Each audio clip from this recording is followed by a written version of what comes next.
యాకోబు రాసిన పత్రిక చూడండి. యాకోబు రాసిన పత్రిక 3వ అధ్యాయం 17 నుంచి మనం 18 వరకు చదువుకుందాం. నేను చదువుతున్నాను, మీరందరూ వినండి. మీ బైబిల్ ఎత్తి పట్టుకోనండి. చెప్పండి నా వెనక. వినగల చెవులు, చూడగల కన్నులు, గ్రహించగల మనస్సు, గట్టిగా నిన్ను అనుసరించే జీవితం నాకు దయచేయండి. నేను రాకడ కొరకు సిద్ధపడుతూ అనేక మందిని సిద్ధపరచడానికి నీ కృప నాకు దయచేయమని యేసు నామములో ప్రార్థిస్తున్నాను తండ్రి. ఆమేన్. చూడండి ప్రియమైన దేవుని బిడ్డలారా, ఈరోజు బైబిల్ మాట్లాడుతున్నటువంటి జ్ఞానం గురించి మనము ధ్యానం చేద్దాం. యాకోబు రాసిన పత్రిక 3వ అధ్యాయం 13 నుంచి 18లో ఏముందో మనం ఒకసారి చదువుదాం. మీలో జ్ఞాన వివేకములు గలవాడెవడు? ప్రశ్న. ఏమిటా ప్రశ్నమ్మా? మీలో జ్ఞాన వివేకములు.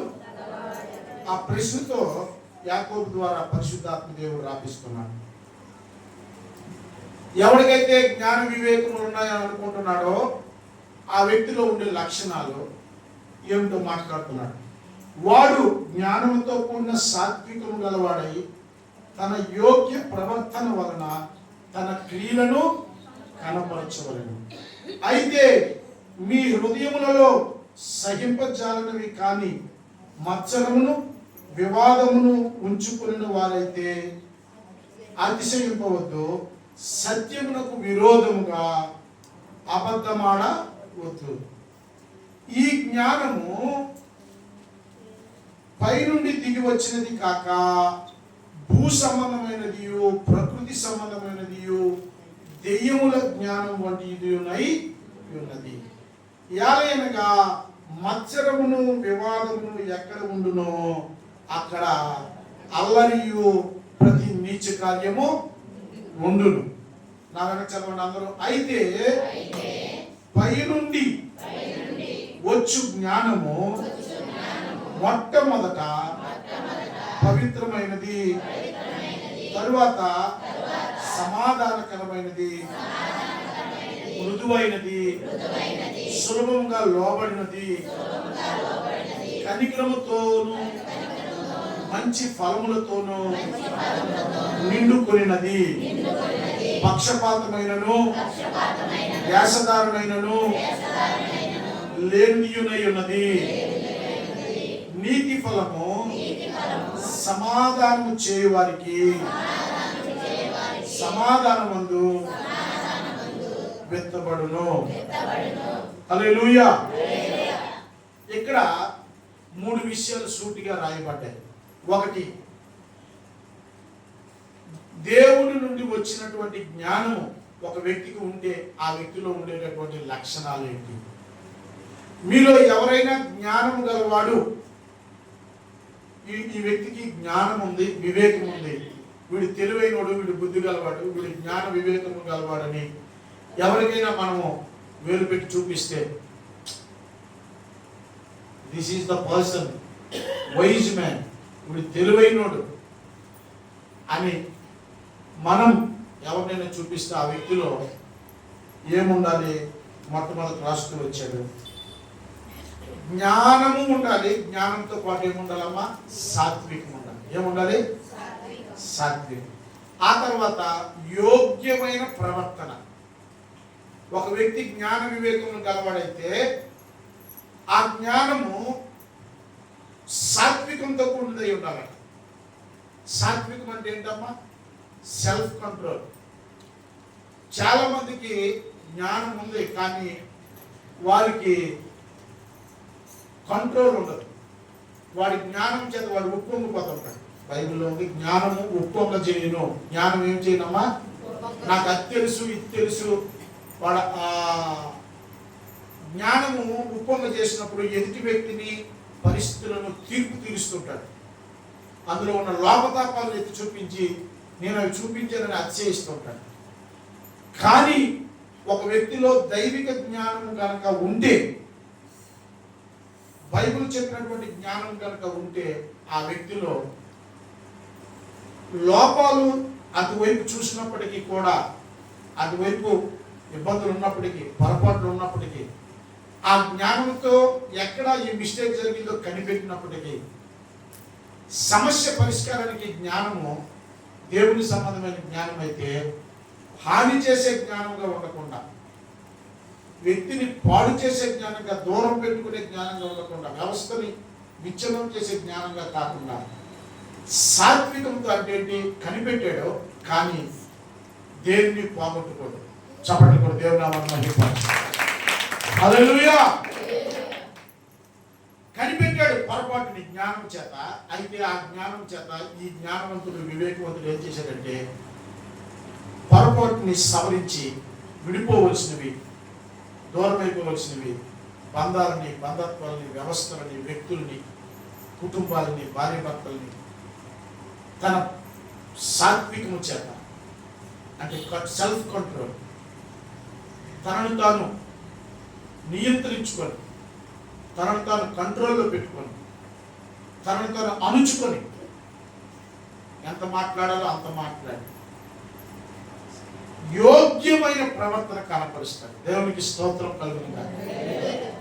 ఎవరైనా జ్ఞానవంతులైతే, మీలో ఎవరికైనా జ్ఞాన వివేకములు ఉంటే ఆ జ్ఞాన వివేకములు గలవాడని చెప్పడానికి వారికి జ్ఞానంతో పాటు సాత్వికంతో పాటు యోగ్యమైన ప్రవర్తన, అందరికీ అంగీకారమైనటువంటి ప్రవర్తనలో ఏముందమ్మా?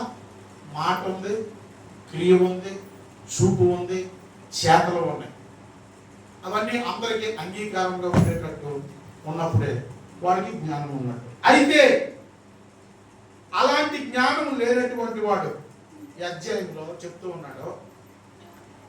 రెండో భాగం, 4 భాగాలు ఉన్నాయి ఈ 13వ వచనం నుండి 18వ వచనం వరకు. ఒకటి, జ్ఞానం గలవాడు అలాంటి వాడు అన్నదానికి జ్ఞానంతో పాటు సాత్వికము, యోగ్యమైన మంచి ప్రవర్తన. జ్ఞానం అయితే ఇలాంటి జ్ఞానం ఉన్నప్పటికీ కూడా వాడి హృదయంలో గనక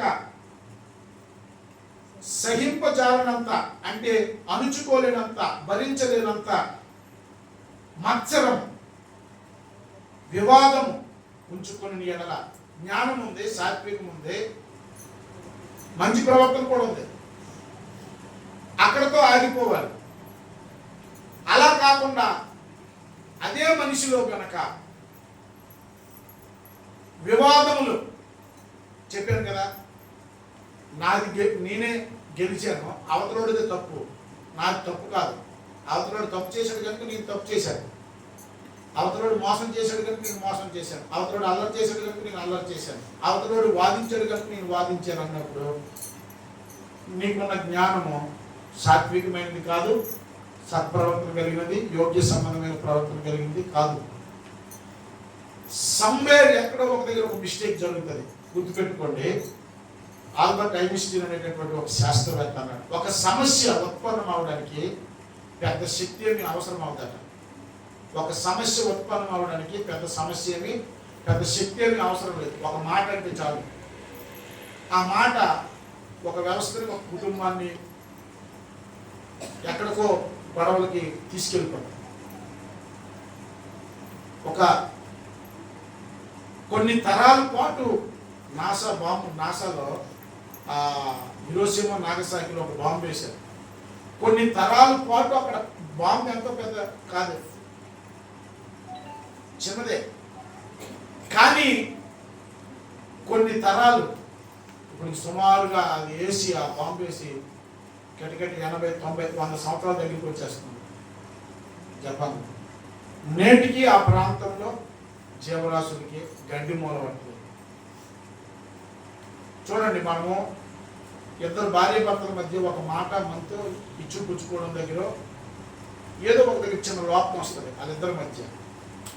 కానీ వాళ్ళిద్దరిని సరిచేయడానికి ఇటుపక్క పెళ్లి పెద్దలు రావాలి, ఇటుపక్క పెళ్లి పెద్దలు రావాలి, తల్లిదండ్రులు రావాలి, గ్రామ పెద్దలు రావాలి. వీళ్ళందరూ వాళ్ళు అవ్వకపోతే మన కోర్టుకి ఎక్కాలి.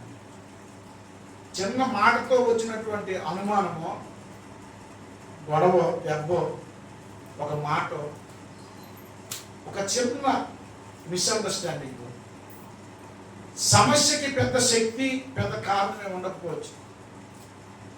కానీ ఆ సమస్యను పరిష్కరించుకొని మళ్ళా ఆ ఇద్దరిని, ఆ వ్యవస్థని ఒక దగ్గర నుంచి మళ్ళీ దాన్ని ఫ్రూట్ఫుల్గా నడిపించాలంటే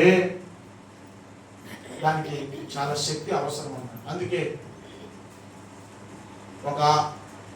నేను బైబిల్ కాలేజీలో చదివినప్పుడు మా ప్రిన్సిపల్ మేడం ఒకసారి ఒక విషయం నాకు చెప్పింది. రూత్ మేడం, ఆమెతో నాకున్నటువంటి జ్ఞాపకాలు నేను మ్యాక్సిమం అన్నీ మర్చిపోయాను, కానీ ఈ స్టేట్మెంట్ మాత్రం నేను మర్చిపోలేదు. ఆమె ఏమందంటే, when you think about yourself, you should think narrowly. When you think about others, you should think broad way. ఇతరుల కొరకు నువ్వు ఆలోచన చేసినప్పుడు, ఒక సమస్య వచ్చినప్పుడు ఇతరులు అందులో ఇన్వాల్వ్ అవుతుంటే వారి గురించి విశాల హృదయంతో మనం ఆలోచించాలి. అదే సమస్యలో నీ పాత్ర ఎంత ఉందో అని ఆలోచించుకున్నప్పుడు నిన్ను నువ్వు విశాల పాత్రతో ఆలోచించుకోకూడదు. నిన్ను నువ్వు సూటిగా, తేటగా, నేరోగా ఆలోచన చేయాలి. నీవు ఏం చేస్తే అంత భయంకరమైనటువంటి ప్రమాదం ఏర్పడిందో, నీవు జరిగిన తప్పుకి నీ మూలా ఉన్నటువంటి కారణానికి గాను నువ్వు క్షమించుకోకూడదు. సూటిగా నువ్వు విమర్శించుకోవద్దు. ఇతరుల విషయంలో అయితే నీవు విశాల హృదయంతో ఆలోచించాను. చూడండి, దాన్ని నేను నా అనుభవంలో ఆలోచన చేస్తూ వచ్చాను. ఎప్పుడైనా భార్యాభర్తల మధ్య ఎండపూట భర్త బయటికి వెళ్ళి వచ్చిన వెంటనే తెల్లవారు లేచిన వెంటనే మనుషుల మాటలు మెత్తగా, శుద్ధిమెత్తగా, మెల్లగా ఉంటాయి. ఎండలో పడి వచ్చినోడికి ఆల్రెడీ రక్తం మరుగుతుంటుంది, ప్రాణం విసిగిపోద్ది, మనసు అల్లాడిపోయింటుందానికి. వాళ్ళలో ఉన్నటువంటి హార్మోన్స్ కానీ ఆ వాతావరణం బట్టి తనకు ఉన్నటువంటి పరిస్థితులన్నింటిలో హైపర్ టెన్షన్లో ఉంటాడు. బ్లడ్ ప్రెషర్ ఎక్కువ ఉంటుంది. ఇప్పుడు వచ్చి అమ్మాయి అనబోయినాడు, ఏమోయ్ ఎక్కడున్నావు, కనబట్టలేదా, మంచినీళ్ళు ఇవ్వా. ఇంటి నుంచి వెళ్ళేటప్పుడేమో మజ్జిగ పెట్టు, పెరుగు పెట్టు, అది పెట్టి, ఇది పెట్టాడు, మెత్తగా మాట్లాడాడు, తీసుకెళ్ళాడు. కానీ ఎండలో పడి వచ్చినప్పటికీ అదే మనిషి కోపంతో అనట్లేదు. ఎండను బట్టి, అతను నలిగొచ్చిన పరిస్థితులను బట్టి వాయిస్ ఏమైంది, కొంచెం రైజ్ అయింది.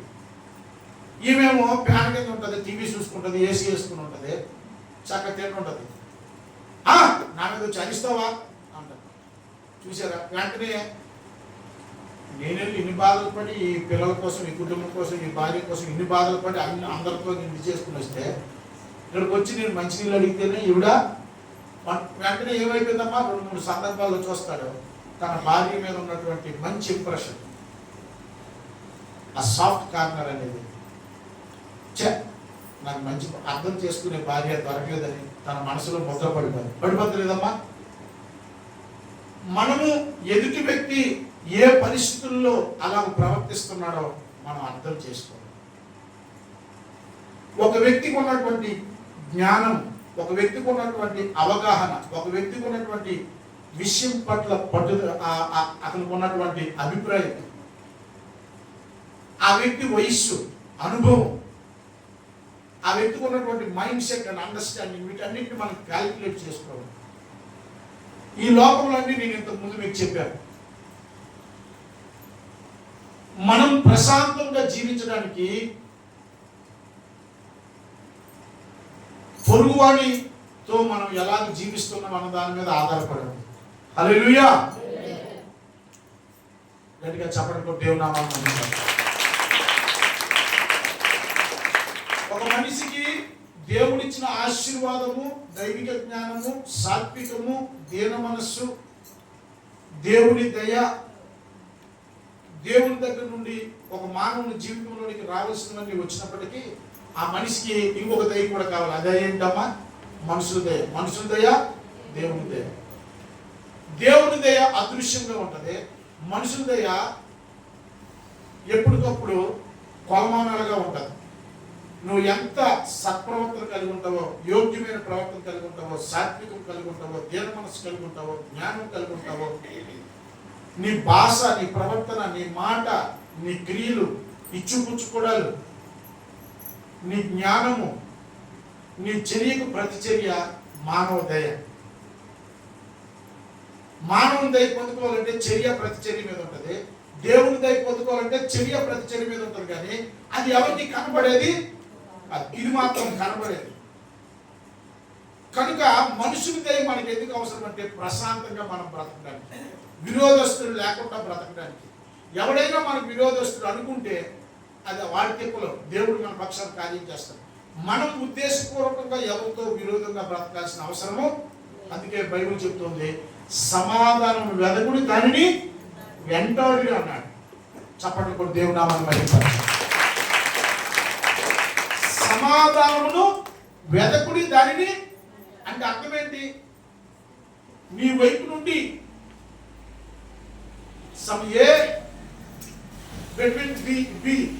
ఏకి బికి మధ్య జరిగినటువంటి దీంట్లో ఏ వెతకాలట? ఏ జ్ఞానవంతుడైతే వెతకాలి, నా వల్ల ఏదో పొరపాటు ఉందో అతనితో సమాధానం వెతకాలి. ఆ సమాధానం వెంటాడాలట. ఎందుకంటే మనం ఈ చిన్న జీవితం ప్రశాంతంగా బ్రతకడానికి. దేవునికి స్తోత్రం కలుగును గాక. ఎంత మెచ్యూరిటీ లెవెల్స్తో మనం ఉంటేనే మన జీవితము ప్రశాంతంగా జీవించగలం. సరే, ఎంత ప్రశాంతంగా ఈ లోకంలో జీవించాలన్నా సరే, మొన్న డాక్టర్ గారు చెప్తున్నాడు, మా ప్రశాంత్ చెప్తున్నాడు, there is no peaceful life on the space of the earth.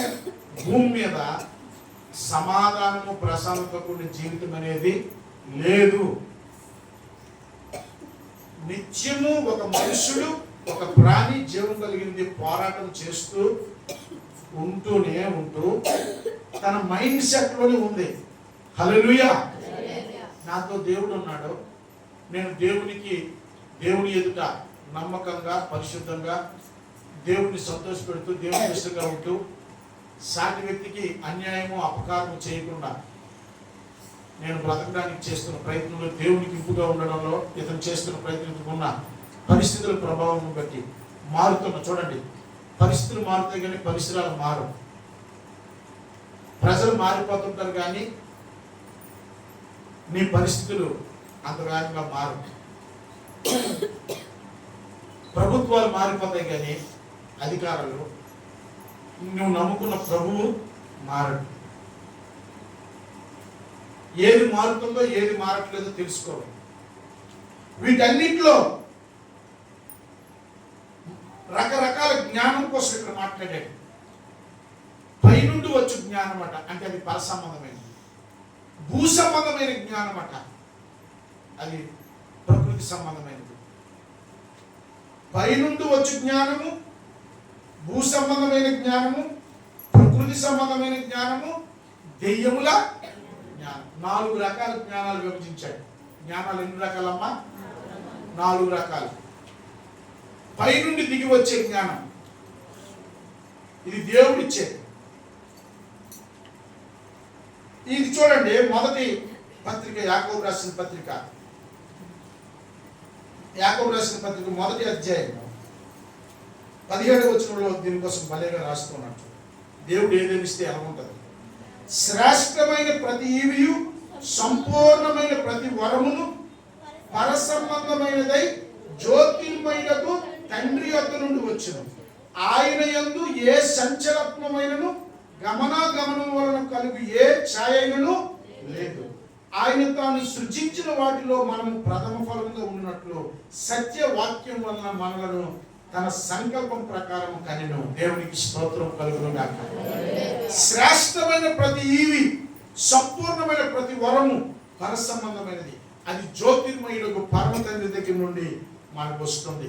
అందులో ఏ మార్పు అనేది ఉండదు, గమనాగమనములు ఉండవు, సంచలత్మకులు ఉండవు. అది స్థిరమైనది. హల్లెలూయా. పరసంబంధమైనటువంటి జ్ఞానము ఒక వ్యక్తిలో ఉంటే, భూ సంబంధమైన జ్ఞానము, ప్రకృతి సంబంధమైన జ్ఞానము, దెయ్యములకు సంబంధమైన జ్ఞానం ఎలాంటిదంటే, ప్రియమైన దేవుని బిడ్డలారా, ఆ మనిషికి సెల్ఫ్ కంట్రోల్ ఉండదు, సాత్వికం అనేది ఉండదు. జ్ఞానం చేత ఉప్పొంగిపోతుంటాడు. జ్ఞానాన్ని ఆయుధంగా వాడుకుని పొడుచుకెళ్ళిపోతుంటాడు దొరికిన వాళ్ళందరినీ తన ఎగ్జిస్టెన్సీ కొరకు. అందుకని ఏం చేస్తాడు? నీచ కార్యాలు చేస్తాడు, వివాదములు పెట్టుకుంటాడు, మత్సరం పెట్టుకుంటాడు, అల్లరి ఉంచుకుంటాడు, గొడవలు పెడుతుంటాడు. చూసారా? ఒక వ్యక్తి జ్ఞానం ఉంది కానీ ఆ జ్ఞానం మంచి జ్ఞానం కాకపోతే ఈ జ్ఞానం ఏం చేస్తుందమ్మా? గొడవలు పుట్టించే జ్ఞానం. అది జ్ఞానవంతుడే, తెలివైనడే, వివేకం గలవాడే, కానీ ఆ జ్ఞానంకి ఏం లేదమ్మా? యోగ్య ప్రవర్తన లేదు, సాత్వికము లేదు. ఇక్కడ మళ్ళా పరసంబంధమైన జ్ఞానము ఇక్కడ మళ్ళా చెప్తున్నాడు చూడండి 17వ వచనంలో. అయితే పైనుండి దిగి వచ్చిన జ్ఞానము, ఒక వ్యక్తిలో పైనుండి దిగి వచ్చినటువంటి జ్ఞానము ఈ వ్యక్తిలో ఉంది. 4 రకాల జ్ఞానం: పర సంబంధమైన జ్ఞానము, భూ సంబంధమైన జ్ఞానం, ప్రకృతి సంబంధమైన జ్ఞానము, దెయ్యముల జ్ఞానం. ఈ 4 జ్ఞానాలు. ఒక వ్యక్తి జ్ఞానవంతుడు అనుకుంటే ఆ వ్యక్తిలో ఏముండాలి? జ్ఞానంతో పాటు సాత్వికం ఉండాలి, సాత్వికంతో పాటు యోగ్యమైన ప్రవర్తన ఉండాలి. అయితే ఒక వ్యక్తిలో, ఒక విశ్వాసిలో, ఒక భక్తులలో పైనుండి వచ్చినటువంటి దైవ జ్ఞానంతో ఒక వ్యక్తి నింపబడి ఉన్నాడంటే లక్షణాలు ఇక్కడ రాశారు చూడండి. ఏంటమ్మా? మొట్టమొదట పవిత్రత ఉంటుందట. ఏముంటుందమ్మా? అది పవిత్రమైనది. రెండవది సమాధానకరమైనది. మూడవది మృదువైనది. నాలుగవది సులభముగా లోబడినది. ఐదవది కనికరముతోనూ మంచి ఫలములతోనూ నిండుకొనినది. ఆరవది పక్షపాతమైనను వేషధారణైనను లేనిది. హల్లెలూయా. నీతి సమాధానమును వెంటాడుతుంటదట. పైనుండి వచ్చి జ్ఞానం. ఒక వ్యక్తి, చాలా మందికి లేఖనాలు తెలుసు. మనం ఈ మధ్యన యూట్యూబ్ చూస్తుంటే, సోషల్ మీడియా చూస్తుంటే మతాల మధ్య మీ బైబిల్ ఏం చెప్తుంది, మా ఖురాన్ ఏం చెప్తుంది, మా భగవద్గీత ఏం చెప్తుంది, మా ఉపనిషత్తులు ఏం చెప్తున్నాయి, మా ధర్మం ఏం చెప్తుంది, మీ ధర్మం ఏం చెప్తుంది అని చెప్పి ఒకరికొకరు జ్ఞానంతో ఉప్పొంగిపోయి విమర్శలు ఎక్కువైపోతాయి. యేసు ప్రభువును మనం ఆయన బోధని, అపోస్తలుల బోధని చూస్తే పౌలు కూడా అపోలజెటిక్స్, తాను నమ్మిన విశ్వాసము, తాను నమ్మిన దైవ మార్గంని ఆయన డిఫెండ్ చేయడానికి విమర్శనాత్మకంగా ఎగలేదు. తాను నమ్మిన దాన్ని హైలైట్ చేస్తూ వచ్చాడు. హల్లెలూయా. యేసుక్రీస్తు మరణ పునరుద్ధానాలని యూదులకి, పాత నిబంధన విశ్వాసులకి, ఆచారాల్లో ఉన్నటువంటి వారికి, ఇదిగో క్రీస్తు యేసునందు ఇది జరుగుతుంది, క్రీస్తు యేసునందు ఈ ప్రవచనాలు నెరవేర్చబడ్డాయి, క్రీస్తు యేసునందు మనకి మోక్షం, ఆయనే దేవుని కుమారుడు వచ్చాడు, ఆయన రాజ్యం ప్రకటించడానికి వచ్చాడు, ఆయనే మెస్సయ్య. అయితే ఈ మెస్సయ్య మనకు విడుదల ఇచ్చేది ఎలాగంటే ఎలాగని చెప్పి తన విశ్వాసాన్ని డిపెండ్ చేశాడు. కానీ ఎదుటి వ్యక్తి యొక్క మతాన్ని, మార్గాన్ని, అందులో ఉన్నటువంటి లోకతాపాన్ని ఎత్తి చూపించి వారిని విమర్శించదు. చప్పట్లు కూడా దేవుని నామాన్ని మహిమపరుద్దాం గట్టిగా. హల్లెలూయా, హల్లెలూయా. ఈ దినాల్లో మనం చూస్తే ప్రియమైన దేవుని బిడ్డ, బైబిల్లో కొరింథీయులకు రాసిన పత్రికలో జ్ఞానము ఉప్పొంగా చేయి. నిజానికి నీకు జ్ఞానం ఉంటే నీ జ్ఞానంలో మృదుత్వం ఉండాలి. ఏది అడిగిన ప్రతి వాడికి సాత్వికులతో సమాధానం చెప్పాలని ఉంది. ఎలా చెప్పాలమ్మా? సాత్వికం అంటే ఏంటి? నీకు తెలుసు జవాబు, ఆ జవాబు కూడా గట్టిగా చెప్పేవనుకో, కోపంగా చెప్పేవనుకో, హెచ్చరికతో నాకు తెలిసి నీకు తెలియదులే అన్నట్టు చెప్తే ఆవిడ తీసుకుంటాడా? తీసుకోడు. ప్రాబ్లం అది. సాత్వికం, సెల్ఫ్ కంట్రోల్ లేదు. మాటలో ఎదుటి వ్యక్తిని బుక్కవాని తైలంలో సచిన ఏగలో కొంచెము బుద్ధిహీనత నీ జ్ఞానమును, ఘనతను తేలవేయను. అక్కడ రాసుకుంటున్నాడు, పాము కాటు వేసింది అనుకోండి, దానికి ఏం చేస్తాం? మంత్రము దాన్ని ఆపుతుంది. మాటే తర్వాత అంటాడు, మాటే మంత్రంగా వాడాలన్నాడు. దేవునికి స్తోత్రం కలుగుతుంది. ఒక గొప్ప వివాదం మన యుక్రెయిన్కును రష్యాకి యుద్ధము లగాతారుగా జరుగుతూ ఉంది. డొనాల్డ్ ట్రంప్ మొన్న ఒక ఇంటర్వ్యూలో అన్నాడు, అది కూర్చొని మాట్లాడితే షార్ట్ అవుట్ అయిపోయేది, కూర్చొని ఇరు పక్షాలు మాట్లాడుకోవడానికి అవకాశము ఇవ్వలేదు కనుక ఈరోజు ఎంత పెద్ద వినాశనానికి కారణము. ఒక గొప్ప వ్యవహారం యుద్ధము కూర్చొని మాట్లాడుకుంటే ఆగిపోవడానికి అవకాశము ఉంది. మాట్లాడి సార్ట్అవుట్ చేసుకోగలిగిన దాన్ని ప్రపంచంలో ఒక పెద్ద భయంకరమైన యుద్ధంగా మార్చేశారు. కారణం ఏంటి? వాళ్ళు మత్సరం ఉంది, నేనెంత వాడితో నేను రాజీ పడటమేంటి, అహంకారం ఉంది, మొండితనం ఉంది, అల్లరి ఉంది, నీచ కార్యాలు ఉన్నాయి, దెబ్బలు, కంటికి కంటి, పట్టికి పని. దేవుని బిడ్డలమైన మనమండి మన విజయ రహస్యం తెలుసుకోవాలి. ఎప్పుడు కూడా ఆత్మీయ విజయానికండి మన పిలుపు ఏంటి, మన ఏర్పాటు ఏంటి, దేవుడు మనకి ఇచ్చినటువంటి దైవ జ్ఞానం ఏంటి, సాత్వికము, ధ్యాన మనస్సు, అలాగే దేవుని అనుగ్రహము, దేవుడు ఇచ్చిన ధనము, స్థిరమైన పోరాటము, అంతవరకు విశ్వాసం కాపాడుకోవడం, ఆత్మతో నింపబడడం, ఈ ముడి పదార్థాలన్నీ మనలో పనిచేస్తూ ఉండాలి. పరిశుద్ధాత్మతో నింపబడి కార్యాలు మన ద్వారా జరుగుతూ ఉన్నాయి. అయితే పరిశుద్ధాత్మ ఫలాలు మనం ఫలించాలి. దేవునికి స్తోత్రం కలుగును గాక. పరిశుద్ధాత్మ ఫలము సాత్వికము, దీన మనస్సు, ప్రేమ, సంతోషము, సమాధానం, దయాళత్వము, మంచితనం, విశ్వాసం. చూడండి, అందుకే రాస్తున్నాడు, ఒక వ్యక్తికి పైనుండి దిగి వచ్చిన జ్ఞానం ఉంటే మొట్టమొదట అది ఆ వ్యక్తిలో ఏముండదమ్మా? పవిత్రత ఉంటుంది.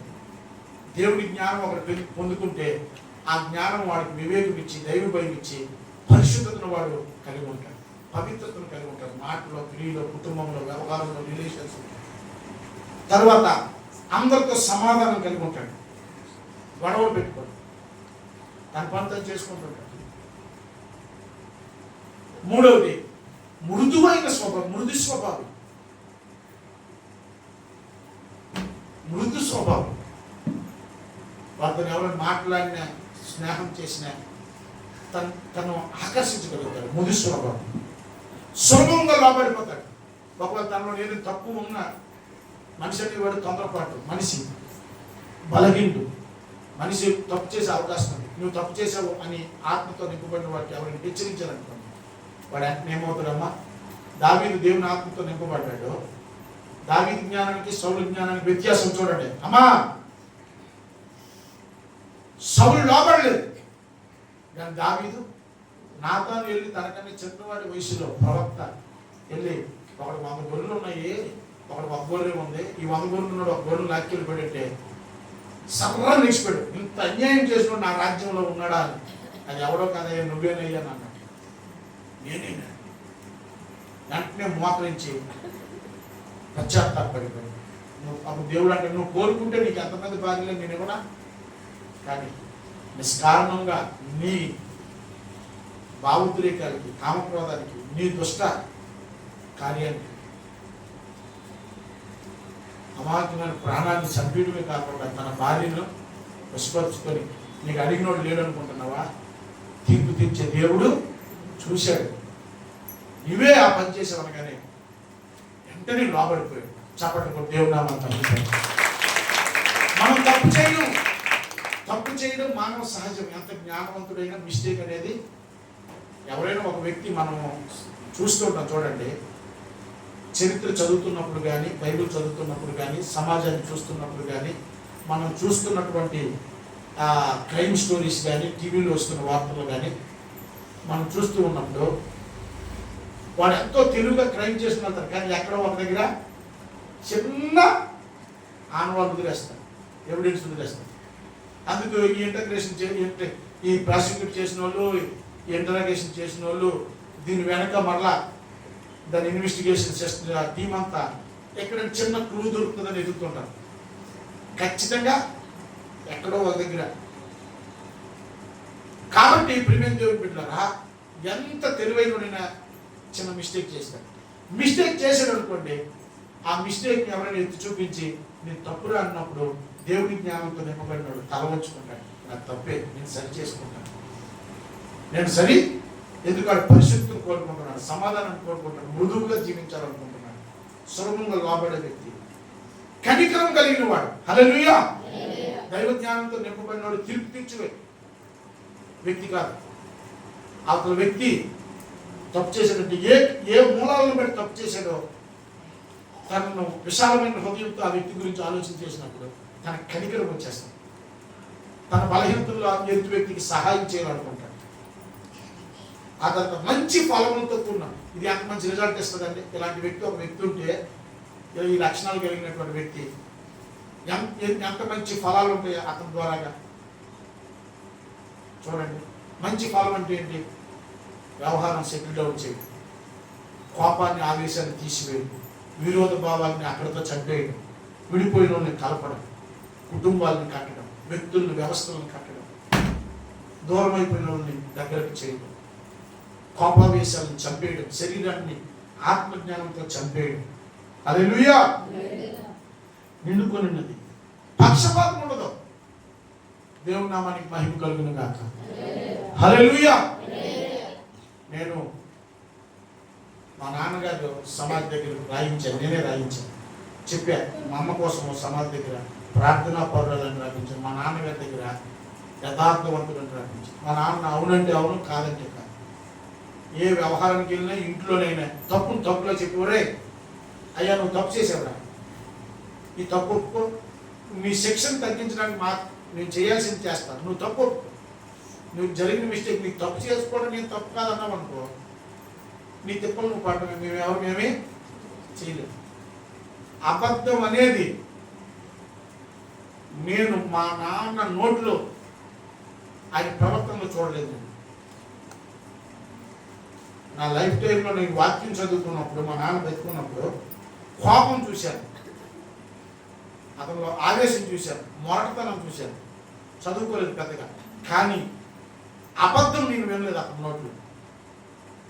నేను చేయలేదంటే చేయలేదు.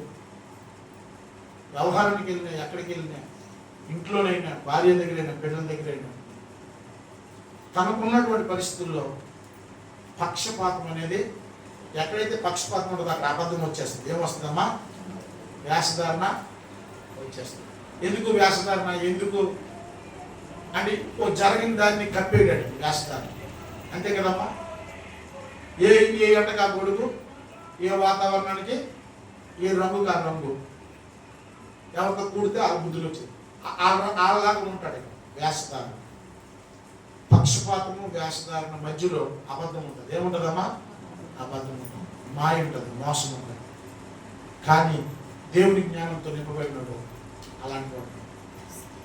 అవునంటే అవును, కాదంటే దేవుని జ్ఞానంతో నింపబడినాడు ఏం చేస్తాడంటే, నీతి ఫలము సమాధానము చేయవారికి సమాధానమందు విత్తనం విత్తబడి, సమాధానమందు విత్తబడి నీతి ఫలములు ఫలిస్తుంటాడు. హల్లెలూయా. దైవజనాన్ని, ఇది దైవిక జ్ఞానంతో కూడినటువంటి లక్షణం. ఒకరిలో జ్ఞానం ఉందంటే వాడు సాత్వికము, సత్ప్రవర్తన గలవాడు, యోగ్యమైన ప్రవర్తన. ఇందులో యోగ్యమైన ప్రవర్తన గురించి రాస్తూ వచ్చాడు. పై నుండి వచ్చినటువంటి జ్ఞానం మొట్టమొదట పవిత్రమైనది, రెండవది సమాధానకరమైనది, మృదువైనది, సులభంగా లోపడిపోద్ది, కనికరం కలిగింది, మంచి ఫలంతో నిండుకునేది, పక్షపాతమైనను వ్యాసధారణైనను లేనిది. హల్లెలూయా. నీతి ఫలం సమాధానం చేయడానికి సమాధానమందు వెతుబడి. నీతి ఫలం, ఈ నీతి ఫలాలు వాడు సమాధానమే వెంటాడుతుంటాడు. సమాధానం సమాధానం సమాధానం సమాధానం ఎక్కడ ఉంటుంది? నీతి సమాధానం రెండు కలిసి ఉంటుంది. హల్లెలూయా. నీతి సమాధానము ఒక వ్యక్తిని రక్షిస్తాయేమో. నీతి సమాధానం, కృపాక్షేమం, నీతి సమాధానం యేసుక్రీస్తుకి సూచనలు ఇవి. హల్లెలూయా.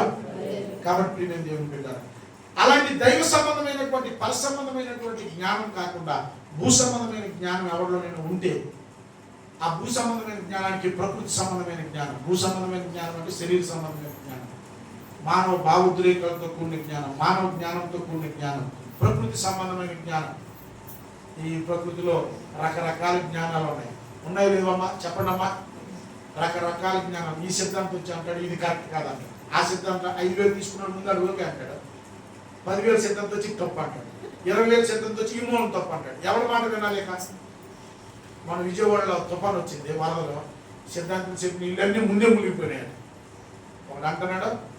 సిద్ధాంతి లేడు, ఎవడు లేడు, అన్ని ఇల్లు సాగు వస్తే అందరికీ, తెగులు వస్తే అందరికీ వస్తుంది. సిద్ధాంతి లేదు, ఏం లేదు. ప్రతిరోజు మంచి రోజే. హల్లెలూయా. కంఠంలో ప్రాణం ఉన్నంత వరకు దేవుడి భూమిని తన మాటతో భద్రపరిచాడు, నడిపిస్తున్నాడు. కనుక ప్రియమైన దేవుని బిడ్డలారా, మనం మన ప్రవర్తన తేడాగా పెట్టుకొని, మన ఆలోచనలో మత్సరం పెట్టుకొని, వివాదం పెట్టుకొని, నీచ కార్యాలు పెట్టుకొని, స్వార్థం పెట్టుకొని, కామం పెట్టుకొని, క్రోధం పెట్టుకొని, స్వలాభ అపేక్ష పెట్టుకొని, పక్షపాతం పెట్టుకొని, వ్యాసదాన్ని పెట్టుకొని, వివాదాలు జగడాలు పెట్టుకొని, నేనెంత అనే స్వభావం పెట్టుకొని, నేను గెలవాలి, కొంతమంది మాటలతో గెలవడానికి ప్రయత్నం చేస్తారు. చూడండి మీరు, అమ్మా అయిలారా, కొంతమంది చేసేటటువంటి ప్రవర్తన నీకు వింటున్నా, మాటల ద్వారా చేసే ప్రవర్తన, మాటలతో గెలవాలనుకుంటున్నాడు, ఆ పూట గెలిచేస్తాడు. కానీ ఆ మాటలతో ప్రవర్తనకి ఏమవుతుందంటే స్టేజ్ మాటలతో గెలవాలనుకుంటాడు, ఆ పూట గెలిచేయాలనుకుంటాడు, గెలిచేయడానికి చాలా ప్రయత్నం చేస్తాడు, గెలుస్తాడు కూడా. కానీ యేసు ప్రభు వారికి తీర్పు తీర్చినప్పుడు వాళ్ళందరూ కేకలు వేశారట. ఏం వేశారమ్మా? సిలువేసి సిలువేసి సిలువేసి, బరబ్బాన్ని వదిలేయి వదిలే వదిలే వదిలే, యేసుకి సిలువేసి సిలువేసి బైబిల్లో రాయబడింది. కేకలే గెలిచాయట. ఏం గెలిచాయమ్మా? ఈ సమాజంలో ఏం గెలుస్తాయి? అందుకే చూడండి, బలగం ప్రదర్శిస్తాం, కానీ సత్యము అందరి హృదయాల్లో కూడా ఉంటుంది. నేను తప్పు చేశాడు కానీ ఆ వ్యవహారంలో జనాన్ని పోగేసుకుని గెలిచాడు. కానీ సత్యాన్ని ఎవరైనా ఆపగలడా? ఆ వ్యవహారం చేసిన అందరూ చరిత్రలో చరిత్రహీనులు అయిపోయారు. యేసుని సిలువేసిన యేసు పునరుద్ధరణ అయిన తర్వాత మొట్టమొదటి పేతురు నిలబడి మొదటి ప్రసంగం చెప్పినప్పుడు, మీరు ఎవరినైతే సిలువ వేశారో ఆ సిలువ ఇప్పుడు, ఆ సిలువ వేయబడిన క్రీస్తు ఇప్పుడు సజీవుడై లేచాడు. చప్పట్లు కొట్టి గట్టిగా చప్పట్లు. సత్యాన్ని, నిజాన్ని, సత్యాన్ని, నిజాన్ని, నీతిని, మంచిని ఆ రోజుకి అణిచి వచ్చే మొక్కు స్వార్థపరుల మాటలతో, వ్యవహార పెద్దలతో. కానీ నిజాన్ని ఎవ్వడు కూడా బంధించలేడు. అది రావాల్సిన టైంలో బయటికి.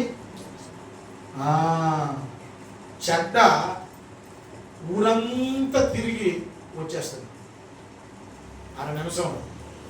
మంచి ఊరంతా తిరిగి రావడానికి సంవత్సరం పడుతుంది. ఒక రోజులో చెడ్డ ఊరంతా మనం కూర్చున్నట్టు అయిపోయిందో లేదు. కానీ ఎందుకు, ఏమిటి, ఎలా అనేది ఎప్పుడు వస్తుందమ్మా? సంవత్సరం పడుతుంది. ఆ రోజు అలా జరిగింది. కానీ కారణము ఇది. కానీ ప్రజలు ఏం చేస్తారు? ముందు చెడ్డనే అందిన వార్తకు దానికి ఎవరైనా అంత టైం అవడానికి లేదు. కానీ ప్రియమైన దేవుని బిడ్డలారా, దేవుని నమ్ముకున్న మనం, దైవ జ్ఞానం పొందుకున్న మనం, యోగ్యమైన మంచి ప్రవర్తన ద్వారా సాత్వికంతో ఉన్నటువంటి జ్ఞానం కలిగి, మనం తప్పు చేస్తే మనం యథార్థవంతులు ఏం చేస్తారో, నేను తప్పు చేస్తే తప్పు చేసి నొప్పుకుంటాడు, మృదువుగా ఉంటాడు, హానికరుడుగా ఉంటాడు, కనికరం చూపిస్తాడు, సమాధానం వెతికి వెంటాడుతాడు, పక్షపాతిగా ఉంటాడు, పవిత్రంగా ఉంటాడు. కనుక ప్రియమైన దేవుని బిడ్డలారా, దైవిక జ్ఞానము ఇట్టి లక్షణాలు కలిగి ఉంటుంది. ఈ లక్షణాలు కలిగిన వాడు దైవ జ్ఞానము కలిగిన వాడు. ఈ లక్షణాలు లేనటువంటి వాడు దైవ జ్ఞానం కలిగిన వాడు కాదు. వాడు ప్రకృతి జ్ఞానం, దెయ్యాల జ్ఞానం, భూ సంబంధమైన జ్ఞానంతో ఉప్పొంగిపోయి వాడి జ్ఞానం బట్టి తీర్పు తీర్చుకెళ్ళిపోతుంటాడు. అందుకే యేసే ఏమన్నాడు? మన మీద ప్రసంగం, నేను సాత్వికుడును, దీన మనసు కలవాడు. యేసే జ్ఞానం లేదా? ఆయనే జ్ఞానం, ఆయనే పవిత్రుడు, ఆయనే విమోచకుడు, ఆయనే నీతి. మొదటి కొరింథీయులకు రాసిన మొదటి అధ్యాయం చివరి వచనం, ఆయనే మనకి అతిశయించడానికి, మన వ్యాపారి వారు క్రీస్తు యేసునందు అతిశయించాలి. ఆయనే మనకి నీతి, పవిత్రత, విమోచన, జ్ఞానమై ఉన్నాడు. కానీ ఆయన ఈ లోకంలో శరీరాలుగా ఉన్నప్పుడు సాత్వికము ధ్యాన మనసు కలిగి ఉన్నాడు. దేవునికి స్తోత్రం. ధ్యాన మనసు అంటే ఏంటమ్మా? తనతో తగ్గించుకోవడం. సాత్వికం అంటే ఏంటమ్మా? సెల్ఫ్ కంట్రోల్ కలిగి ఉంటాడు. తనను తాను నియంత్రించుకోండి. ఎన్ని ప్రతికూల పరిస్థితులు వచ్చినా, ఎంతమంది తనకు ఎన్ని రకాలకు వచ్చినా నిలకడగా ఉంటూ తనను మాట చేత క్రియ చేత ఎక్కడ కూడా తోలనాడకుండా ఫుల్ కంట్రోల్గా ఉన్నాడు. ఈ జ్ఞానము, ఈ పరిస్థితులు ఎలా వస్తాయంటే లేఖనంలో ఉన్నటువంటి అనుభవ జ్ఞానం, పరిశుద్ధాత్మతో నింపుదలను బట్టి ఒక పర్పస్ఫుల్ లైఫ్ జీవిస్తూ ఉన్నప్పుడు ఆ వ్యక్తి ఇలాంటి జీవితం ఒకటి జీవిస్తాడు. దేవుడి మాటలు దీవించుకున్నాడు. హల్లెలూయా.